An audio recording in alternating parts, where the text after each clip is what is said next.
following list of contents have been discussed in this lecture.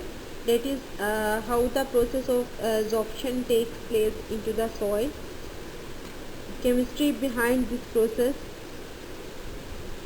absorptive concentration, absorption of organic molecules into the soil, with the example of phosphate, nutrient uptake into the soil and movement through the root system, acidity of the soil, and management of soil toxicity.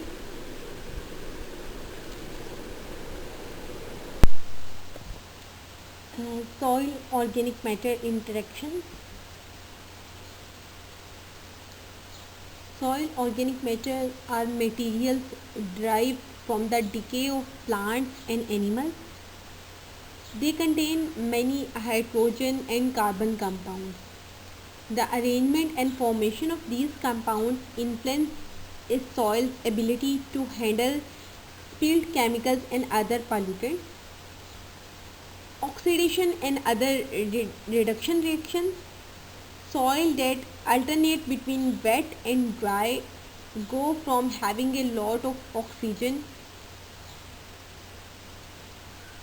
The presence or absence of oxygen determines how soils chemically react. Oxidation is the loss of electrons and reduction basically the gaining of electrons at the soil surface.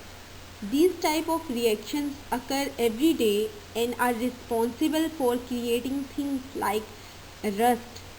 Soils, because they contain a lot of iron, can also rust, or if they contain a lot of water, can turn a light grey color. This partially responsible for all of the different colors that are found and creates the speckle usually found deeper in the soil. Absorption and precipitation. Soil particles have the ability to capture different nutrients and ions. Absorption basically the process in which one substance takes up or holds another. In this case, soils that have high absorption can hold a lot of extra environmental contaminants like phosphorus onto the particles, and this will be explained in the next slide. Soil precipitation occurs during the chemical reaction when a nutrient or chemical in the soil solution, water around the soil particles, transforms into a solid. This is really important if soils are really salty, soil having the salt concentration greater.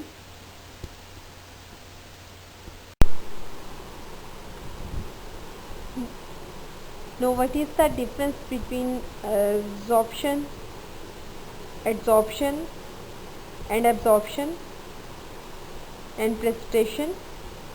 Any removal of a compound from a solution to a solid phase is defined as absorption, whereas the inverse process, the release of ions or molecules from soil solid into the solution, is known as desorption.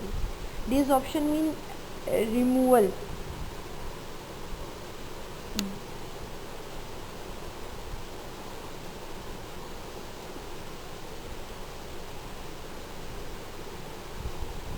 The accumulation of molecules within the existing solid is known as absorption, while these molecules adsorbed onto the surface layer of adsorbent is known as adsorption.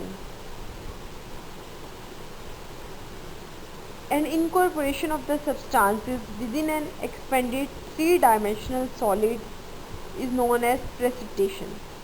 When discussing absorption process, absorbing solid phase, the absorbent solute in the liquid phase that can potentially absorb are known as absorptive, and constituents that accumulate or within the solid are termed as sorbates. Sorbates are the constituents that accumulates within a solid. Hence, this is the schematic diagram that represents the difference between Zoptive ion and sorbate ion. Zoptive ion is the hydrated copper ion and sorbate ion is the copper ion complex with the carboxylate surface functional groups on the soil organic matter, and sorbent is the soil organic matter. As you can see, the soil acts as a sorbent material, and sorbate, and here is the all over combined process is known as sorption. Zop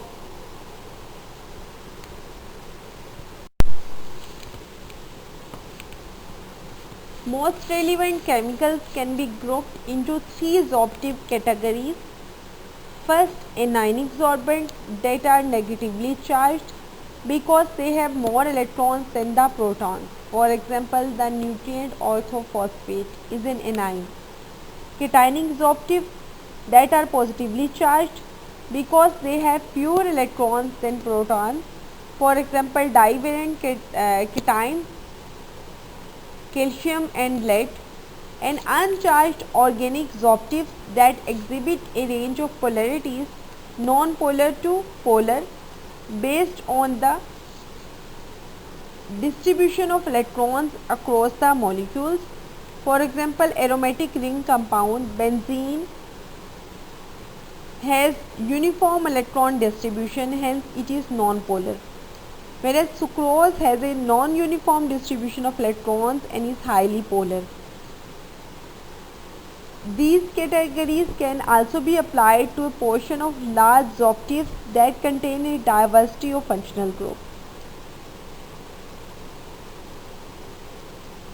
The major solid phase materials in the soil are layer silicate clays, metal oxides, and soil organic matter. These are the major solid phase materials. Layer silicate clay are negatively charged because their stacks of aluminum oxygen and silicon oxygen sheets are often chemically substituted by ions of lower valence. Metal oxides are variably charged because their surface become hydroxylated when exposed to water and assume anionic, neutral or cationic forms based on the degree of protonation, where M represents the metal bound at the edge of crystal structure, which varies as a function of solution pH. Soil organic matter include living and partially decayed non-living material, as well as and transformation products of organic residue decay known as humic substances. Soil organic matter contains a multitude of reactive sites ranging from anionic hydroxyl and carboxylic groups to cationic sulfhydryl and amino groups, as well as aromatic and aliphatic moieties that are the principal uncharged non-polar regions of the soil solid phase.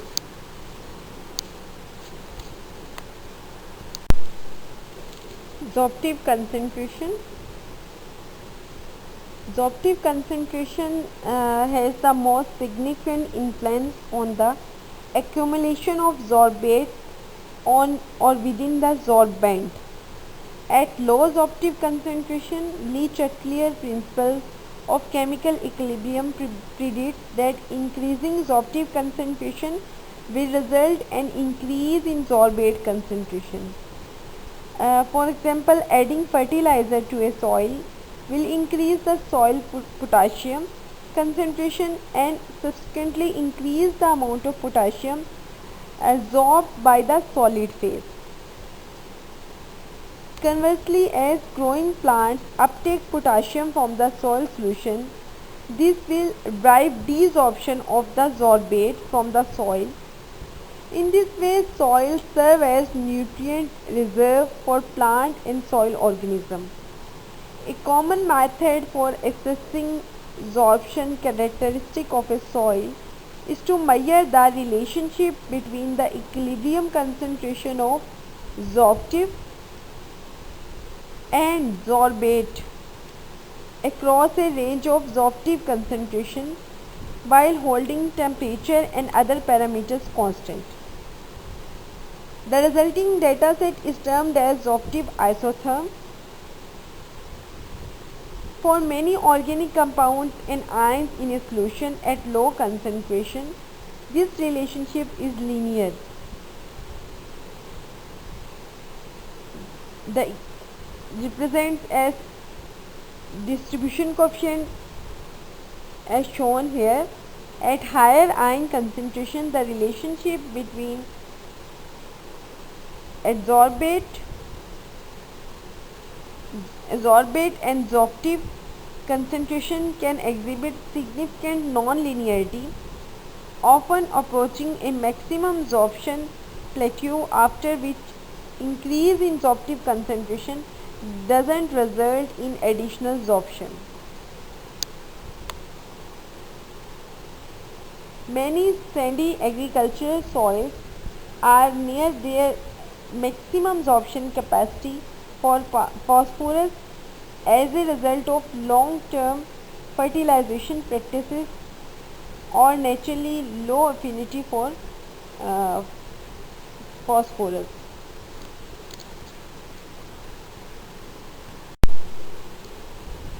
Absorption of organic molecules.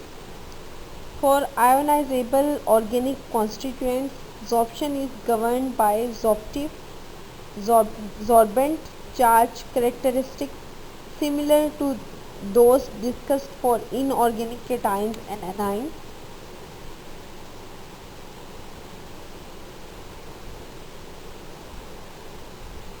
However, the same principle don't hold for absorption of uncharged organics, and additional factors must be considered for large organic molecules, for example humic substances. Uncharged compounds that are not non-polar cannot bond effectively with the polar water molecules, and thus minimizing the interfacial area between the water and non-polar absorptive. This leads to the common segregation of non-polar compounds from water, commonly referred to as hydrophobic effect.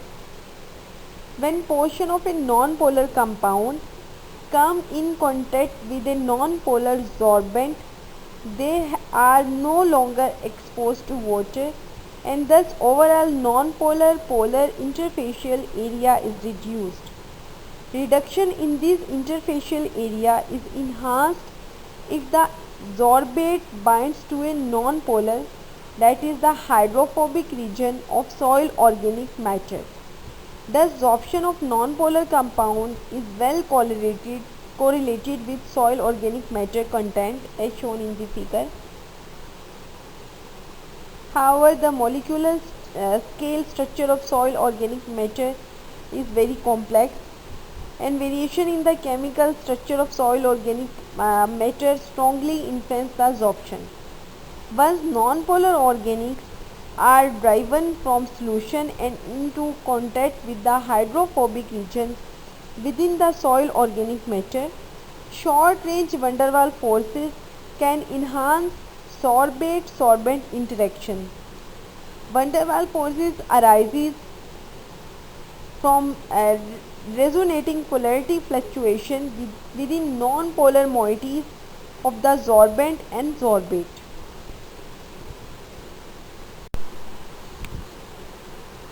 Phosphate absorption covers all the process resulting in the removal of phosphate from the soil solution, mainly by the surface adsorption and precipitation. Phosphate can be adsorbed onto the surface of charged minerals such as aluminum or iron oxide, as shown in this picture. This is the M represents the aluminum or iron oxide. on which the phosphate is adsorbed.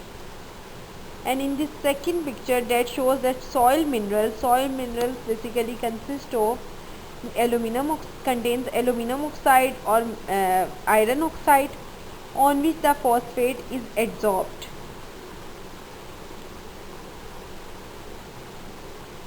These adsorbents are negatively charged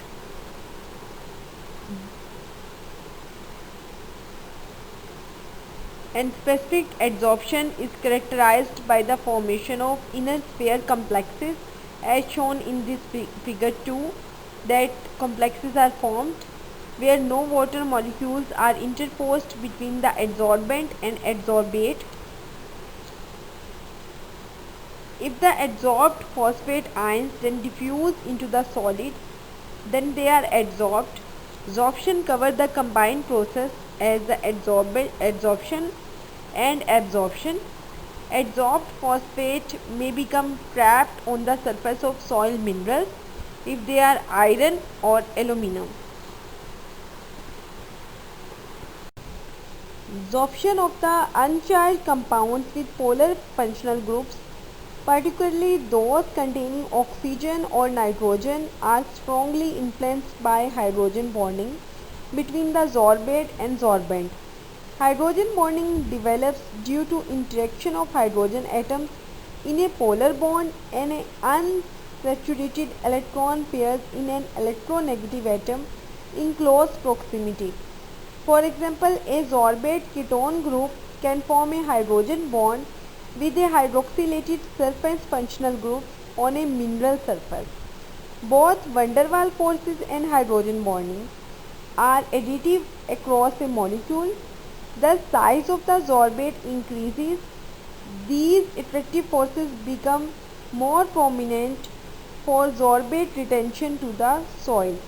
For example, soil distribution coefficient that represented by Kd for the single aromatic ring compound benzene is smaller than the soil distribution coefficient value for pyrene, which has 4 fused aromatic rings.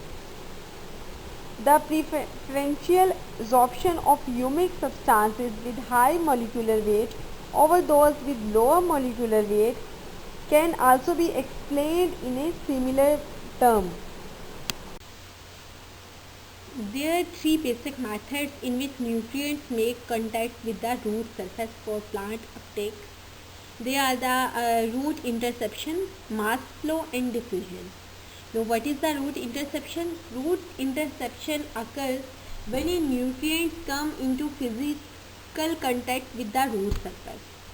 As a general rule, the occurrence of the root interception increases as the root surface area and mass increases, thus enabling the plant to explore a greater amount of soil.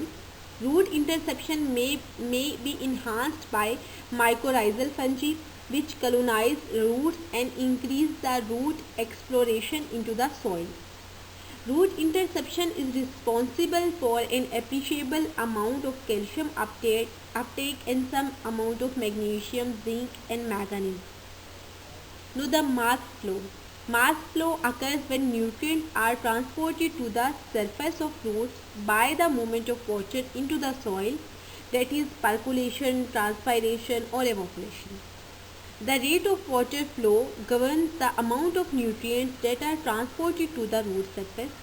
Therefore, mass flow decreases as the soil water decreases. Most of the nitrogen, calcium, magnesium, sulfur, copper, boron, manganese and molybdenum moves to the root by mass flow. Diffusion. Diffusion basically the movement of a particular nutrient along a concentration gradient. When there is a difference in concentration of a particular nutrient within the soil solution, the nutrient will move from an area of higher concentration to an area of lower concentration. This is meant by concentration gradient along with the concentration gradient. Phenomena of diffusion: when adding sugar to the water, you have observed As the sugar dissolves, it moves through the parts of the water with lower sugar concentration until the sugar is evenly distributed or uniformly concentrated. Diffusion delivers appreciable amounts of phosphorus, potassium, zinc, and iron to the root surface. Diffusion is a slow process compared to the mass flow of nutrients with water movement through the root. How nutrients absorbed onto the plant cell. Plant cells contain barriers, plasma membrane and tonoplast that selectively regulate the movement of water and nutrients into and out of the cell. These cell barriers are basically permeable to oxygen, carbon dioxide as well as certain compounds, semi-permeable to water, selectively permeable to inorganic ions and organic compounds such as amino acids and sugar. Nutrient ions may move across these barriers actively or passively, means via active transports or passive transport. Active transport basically the movement of nutrient ions into the cell that occurs against a concentration gradient. Passive transport is the diffusion of ions along a concentration gradient.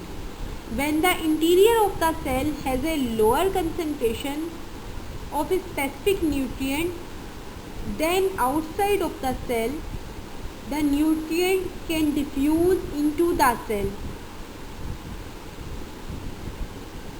means from higher concentration to lower concentration. This type of transport requires no energy, but in active transport that requires the movement of nutrient against a concentration gradient, means from lower concentration to higher concentration, this type of movement requires energy to move the nutrient ion from lower concentration to higher concentration. Nutrient uptake into the root in plant cells. Before both water and nutrients are incorporated into the plants, but both must first be absorbed by the plant roots. Uptake of water and nutrients by roots. Root hair along with the rest of the root surface are the responsible and are the major sites of water and nutrient uptake. Water moves into the root through osmosis or capillary action. As you can say, soil water contain dissolved particles such as plant nutrients, and these dissolved particles within the soil water are referred to as solutes. Osmosis, if you define osmosis, it is the movement of soil water from an area of low solute concentration to an area of high solute concentration. Osmosis is essentially the diffusion of soil water. Hence, you can define osmosis the diffusion of soil water. Capillary action results from the water's adhesive and cohesive. Adhesive means attraction to the solid surface, and cohesive means attraction to the other water molecules. Capillary action enables water to move upward against the force of gravity into the plant water from the surrounding soil. Nutrient ions move into the plant root by diffusion and cation exchange. Diffusion is the movement of ions along a high to low concentration gradient. Cation exchange occurs when nutrient cations are attracted to the charged surface of the cells within the root called cortex cell. When the cation exchange occurs, the plant root releases a hydrogen ion. Thus, cation exchange in the root causes the pH of the surrounding soil to decrease. Once water and nutrient ions enter the plant root, they move through spaces that exist within the root tissue between the neighboring cells. These water and nutrients are then transported into the xylem. Xylem basically, xylem are the cells that conduct water and nutrients to all parts of the plant, and phloem that conducts food. Once water and nutrients enter into the xylem, both can be transported to other parts in the plant where the water and nutrients are needed.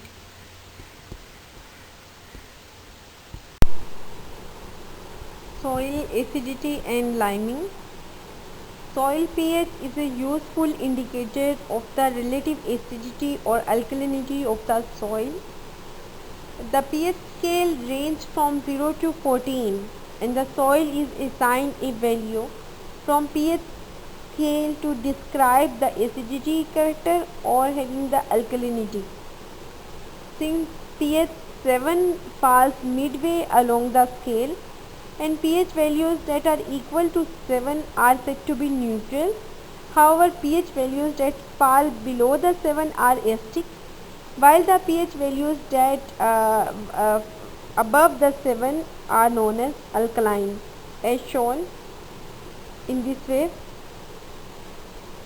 Hence, by definition, the pH of a soil is the measurement of the concentration of hydrogen ions in the soil water.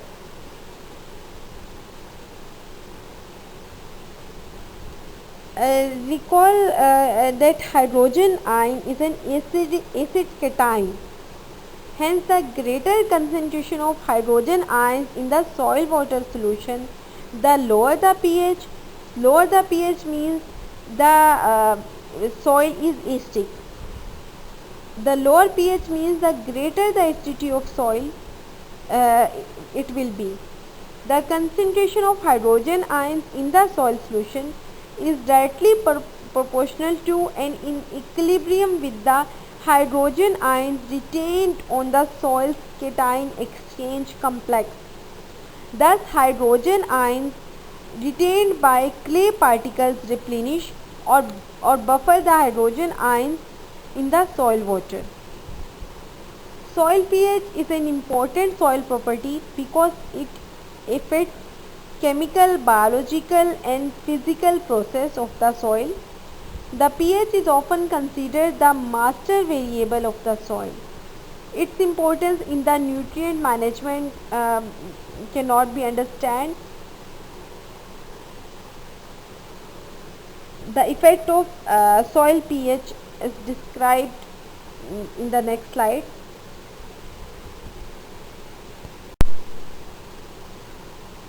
Effect of soil pH.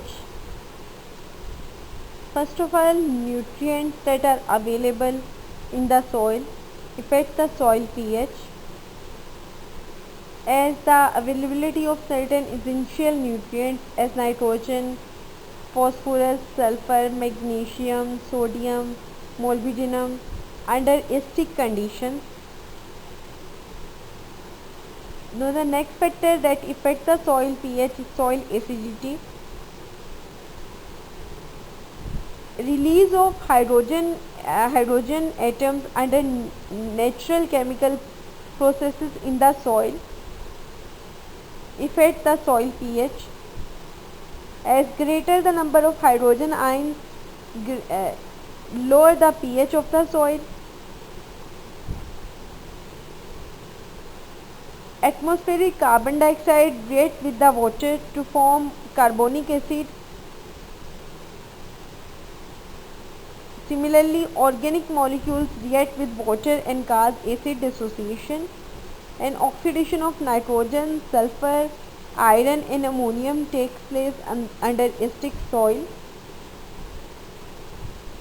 Accumulation of organic matter and subsequent release of fluvic and humic acid,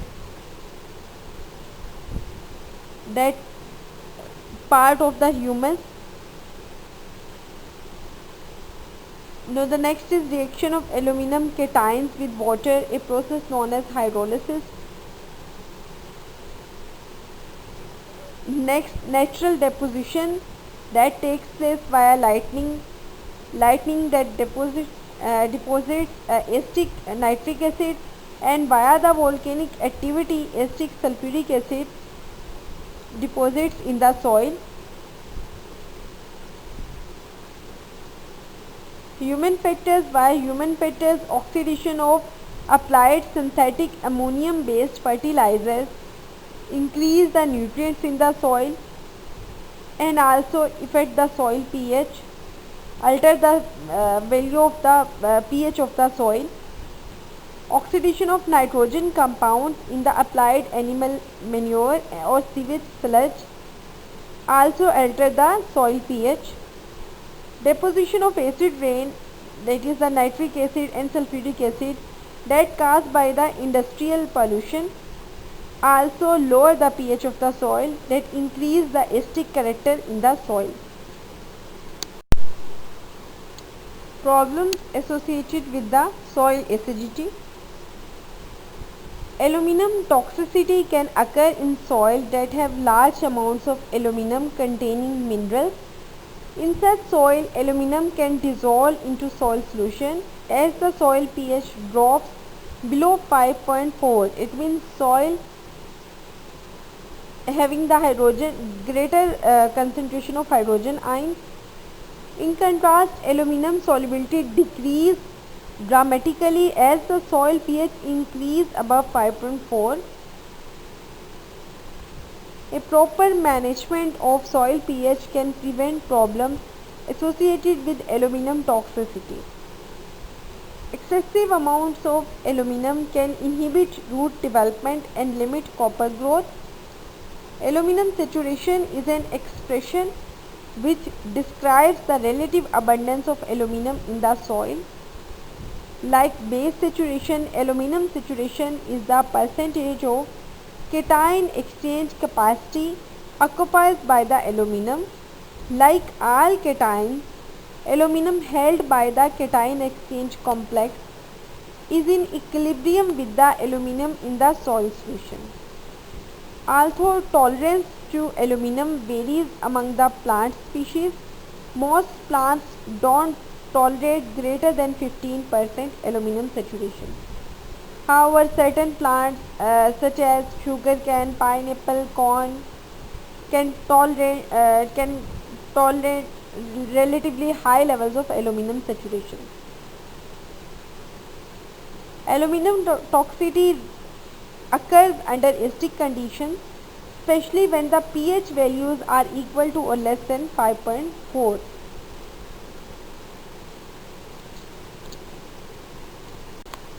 Manganese toxicity can become a problem in the soil with manganese containing minerals. When the minerals dissolve, manganese ions are released into the soil solution. Although manganese is an essential plant nutrient that is necessary for the plant growth, excessive quantities of manganese may be detrimental to plant growth. Manganese toxicity symptoms include yellowing of the leaves, that is known as sclerosis of older leaves, which darken into small brown spots. Although crop tolerance of manganese toxicity varies, most crops are sensitive to high level of manganese. For example, manganese toxicity will result in the sudden crash syndrome of watermelon, in which plants suddenly wilt and die. Conditions that cause manganese toxicity. Manganese toxicity develops in the soil that contains manganese minerals. Moist organic soil under acidic conditions are susceptible. Like aluminum toxicity, management of pH is very important. When the soil pH drops below 5.2, manganese minerals become highly soluble and perhaps toxic. Farmers may reduce manganese toxicity by liming and aerating fields. Aeration may be accomplished by irrigating less or draining water from the field. Management of soil acidity. Land managers can manage soil acidity by raising the pH to a desired value through several methods. Flooding in lowland system, flooding may be an effective technique in raising the pH of the soil.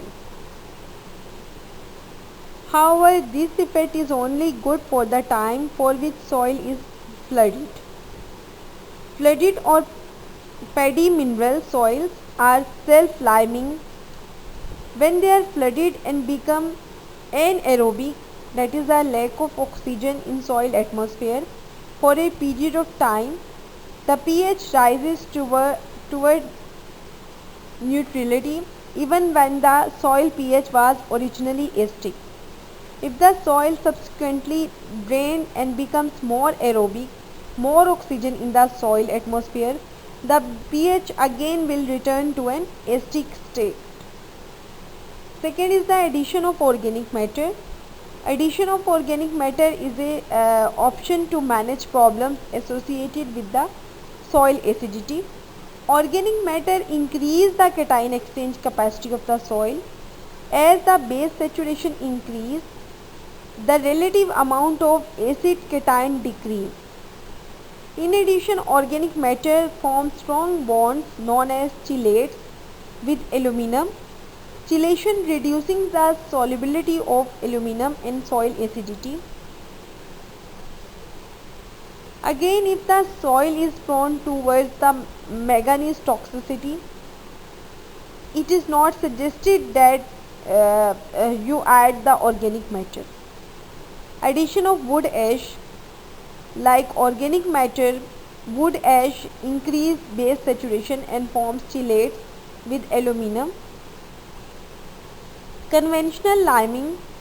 Various liming materials may be added to the soil that neutralize or counteract soil acidity. Liming materials are bases that react with hydrogen ions in the soil solution to form water. Examples of common liming materials are limestone, calcium carbonate, dolomite, calcium magnesium carbonate, hydrated lime, calcium hydroxide, quicklime, calcium oxide. Calcium and magnesium silicates are also used as liming agent.